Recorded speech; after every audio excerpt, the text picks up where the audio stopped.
would love to go to Africa and do a little bit of philanthropy work, as I have a friend who has an NGO and she has a major trip coming up soon, and I would love to be a part of that. It has always been a desire of mine to go to Africa. And as an Afro-Jamaican, it makes it even more, I'm even more passionate about it. I just want to go to the motherland, put my feet on the ground, connect with Africa. You know, it's more like connecting with your roots. So the opportunity is finally here, but there is a little bit of a concern. There is this potential travel ban in place. And when you take a look at the countries that are affected from this potential travel ban, I realize that most of these countries are out of Africa. They're out of Africa. So my concern is, how will this affect my first time visiting the continent of Africa? Welcome to Jamaica, land of sunshine and water.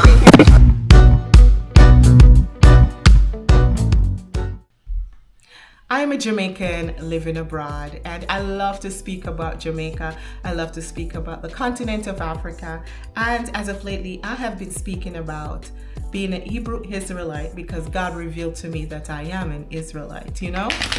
It's a divine revelation from the Almighty God. Welcome to my channel, and please go ahead and hit that subscribe button on the way in. Welcome to my home. Welcome to my house. All right, so listen, guys. My biggest concern is this. So I want to go to Africa. Ever since, I want to say from high school, it has always been a drive of mine to visit the continent of Africa. I'm going to say that is where that curiosity started, was when I was in high school, because it was around that time I started to really see myself as an African and not just as a Jamaican, and that is why I call myself an Afro-Jamaican. As a matter of fact, somebody says, no, don't call yourself Afro-Jamaican, you're Jamaican, full stop. But the thing is, Afro represents my bloodline, right? And Jamaican represent my nationality. So as an Afro-Jamaican, I am just saying that I am an African born in Jamaica. So the bloodline you just really cannot ignore. And my bloodline connects to Africa.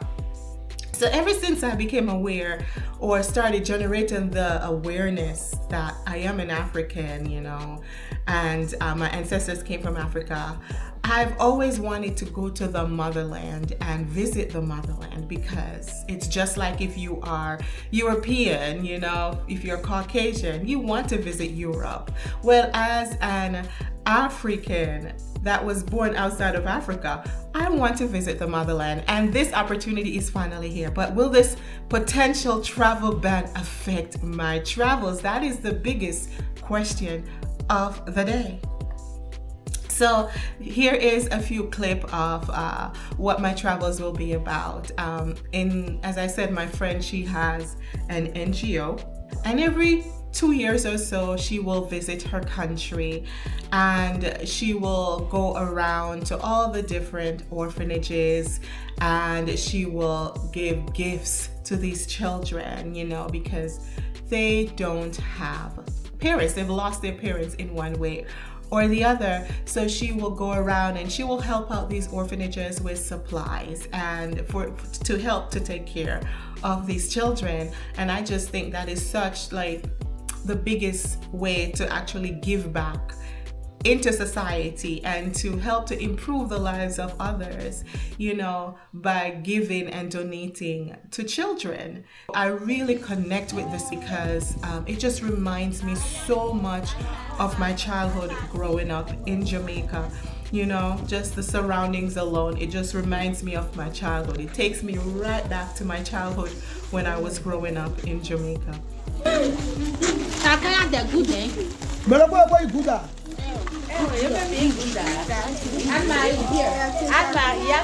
is your spirituality. God is with her. She will not fail. Amen. Somme 46, verset 5. Ça dit, Dieu est avec moi, je ne vais pas échouer. Yes, so this video just takes me right back to my childhood when I was growing up in Jamaica, and maybe that's another reason why I can relate and connect with the environment so much, because who didn't grow up in Jamaica running around in the ground, you know, and so forth. And as a matter of fact, those were the best days of my life, really. Those were the best days of my life. And they say that it is also good to walk around, even though these children, they're not bare feet, but I used to run around in the ground bare feet. And now studies, well, I don't want to say studies, but people are saying that it is actually a good thing to ground yourself, you know, let your feet touch the soil, because what it does, it helps to remove toxins from the body. So all of this, it was a good thing, you know, back in the days when I was growing up and running around in the ground. So when I look at this video, it just reminds me so much of my childhood. Bible, je vais mettre ton nom dit. The scripture says, Psalm 37 verse 5 says, commit your way to the Lord. Trust in him and he will act. Ça dit, recommande tes voies au Seigneur. Aie confiance en lui et il te donnera. Amen. Not only does she bring gifts for these children and supplies, the things that they need, but also she shared the love of God with them, and, you know, just to remind them how much God loves them, because as you know, we are all children of God, and sometimes we need to be reminded of that. So, you know, it is such a great work that she is doing. And man, I'm telling you, my first trip to Africa, doing this type of work, I feel that it will be so rewarding. So I will be getting so much out of this. I am connecting to the motherland, as well as I am depositing something great into somebody's life. I'm just really looking forward to that trip. So what are the effects now with the potential travel ban in place? What are the effects that these things can cause? Well, my biggest concern is this, you know, first of all, airlines are losing money left, right, and center because people are afraid of flying. And their biggest concern is not being able to enter back into the country, depending on whatever their status is. So and then again, assuming, you know, there's probably a lot of probing and questioning and so forth, you know, even just to enter back into the country. Is don't come over because you may not get back home. The president is considering a new travel ban that would put restrictions on 43 different countries. Couple that with advisories from foreign countries warning their citizens to avoid the United States. And it's been a really big mess for the airline industry. So people are very worried and very concerned about these things. One of the major effects that this travel ban is causing is families are actually not able to reunite. If your relatives reside overseas and you live in the United States of America, the fear of traveling is going to create that distance where you're not able to connect with family the way that you're supposed to. Also, people are afraid to travel because, again, they just do not know what to expect coming back into the country. So, you know, this potential travel ban, those are some of the effects that it has on traveling. If you have a US passport, you're a US passport holder through naturalization, or if you are a born citizen of the United States, you know, I'm just saying that countries for US passport holders, they may lose access to, you know, visa-free entry. For example, Namibia recently has revoked their visa-free access for United States citizens. So now you have to pay to enter into the country, which, by the way, I am not complaining. I don't mind paying to enter into the country if I am going to Namibia. As a matter of fact, if anything, I think it's going to help, you know, the GDP of the country. So why complain about things like that? America is tightening up their rules on visa entry into the United States. Other countries, you know, decided that they're going to do the same thing too. So the privileges of having visa-free access has been removed by some country, and I know that Namibia is one of them. But also, there's something positive in all of this. The positivity here is that visa-free access is now being promoted within the continent. For example, Ghana and Morocco, they are now collaborating together to allow visa-free access from one country to the other. And it is my understanding that traveling within the continent of Africa is difficult. So what is going on right now is actually promoting and encouraging the countries within the continent of Africa to actually work together and build a unity, together. And so there is something positive in all of this. Now, how will this ban affect US citizens? This is my big thing, because since I am planning to travel outside the country, and as I said, whether you are a passport holder through naturalized citizenship, or if you were born within the country, my biggest concern is, will it create hostility towards you as a passport holder in a foreign country?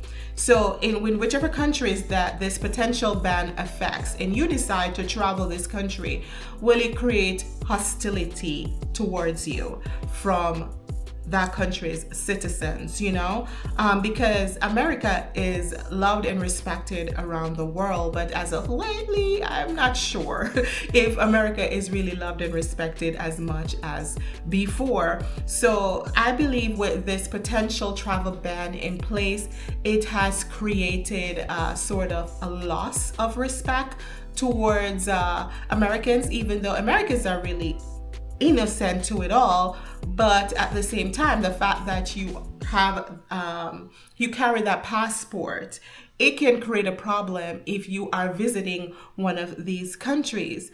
Yeah, so hostility towards US passport holders is what I am most worried about. Or even if you are not, say, born within the United States, but the fact that you are an American, it may cause some type of hostility towards you. So the question is, are you willing to visit a country and experience that type of hostility, or just ignore that country altogether and just move to another country where there's no potential ban? Our people from the continent of Africa are very warm and welcoming. It's just the same as Jamaica. When you go to Jamaica, Jamaica just opens up to visitors, and they're very warm and welcoming, and they want to give you the best experience that they can give you. And I know that trait of hospitality is actually coming from our roots, out of the motherland. From my observation, I've noticed too that the people from the continent are always so warm and welcoming and inviting towards visitors, So I'm not really expecting any form of hostility coming towards me, especially as an Afro-Jamaican, visiting the motherland. If anything, I am visiting home, so I would not anticipate that. But I'm still just kind of leery about the other side. There's always another side, of hostility. There's always another side. Just be aware of these things. It's not impossible to experience these things. You're traveling internationally soon. You may want to brush up on your phone privacy rights. In recent weeks, some travelers have reported having their personal devices and social media accounts checked by officers at U.S. border crossings like airports. Here's what to know about your rights. First, U.S. Customs and Border Patrol officers can search your phone regardless of your immigration status. If you're a U.S. citizen, you can refuse to unlock your device for an agent and still be let into the country, although you could have your device seized or be detained. Foreign nationals may be denied entry into the United States if they don't allow a search. There are two types of searches, basic and advanced. In a basic search, an officer may scroll through your phone. An advanced search can only be done if there is reasonable suspicion that you've broken the law. An officer may connect your device to an external piece of equipment that will review or copy the contents of your device. You should tell the officer conducting your search if you have any information on your phone that is legally protected, and if your device is taken, you should ask the officer for a custody receipt, which will have instructions on how to get your device back. This isn't a new policy, and it is rare for searches to happen. But with the Trump administration pursuing more aggressive policies at the border, it's worth knowing your rights.